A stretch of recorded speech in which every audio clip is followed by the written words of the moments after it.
Esther was an orphan brought up by her uncle Mordecai. He may also have been her husband. She was a Jewish woman with dreams who somehow ended up married to a drunken anti-Semitic king, a king who at the beginning of the Megillah throws a 6-month banquet and decides to kill his wife Vashti, so now he needs a new wife, and somehow Esther is chosen from all the women. Coincidence, mikra in Hebrew.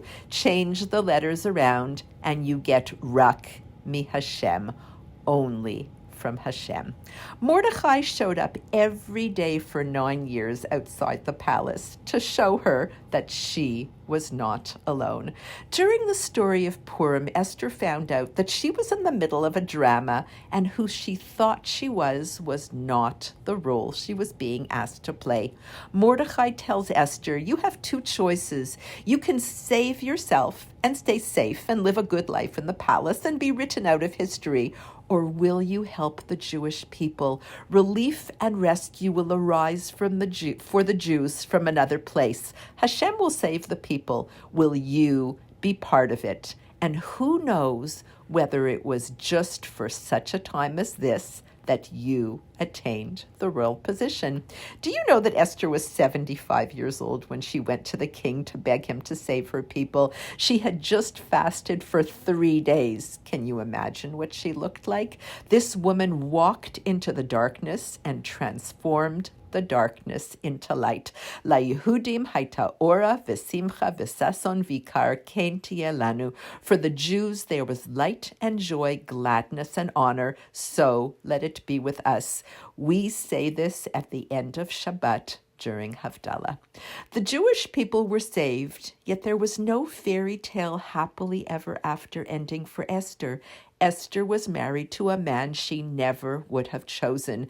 We celebrate the courage of 2 people who did what they had to with the circumstances that they were in. Me becoming the best me in circumstances I never chose and can't control brings out the light.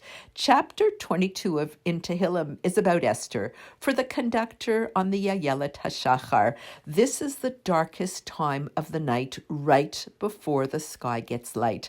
There is no light from the moon and the stars, and the sun has not yet risen. The story of Esther is the end of the night, but it's also the end of all the miracles. We are used to thinking the opposite, that the first 1,000 years of our history were the glory days, open miracles, manna from heaven, a sea that splits, 10 plagues. These were our childhood years.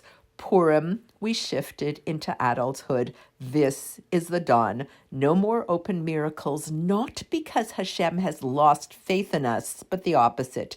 We are being treated as adults.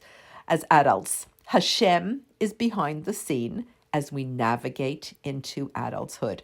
At the end of the Megillah, Esther and the Jewish people realized it was Hashem working behind the scenes the entire time that saved them. At Sinai, we had such clarity that we were compelled to accept the Torah. Purim is a series of events that shows that Hashem was there all along. We found Hashem and we accepted the Torah as adults. Why is it called Megillat Esther, which means revealing Esther? It reveals who Esther really was. Seems to be a theme in the Tanakh. Put your own name in instead of Esther. Perhaps the Megillah is asking each of us who we really are when Hashem needs us to step up to the plate. Whoever I thought I was, maybe I will see that I am somebody else.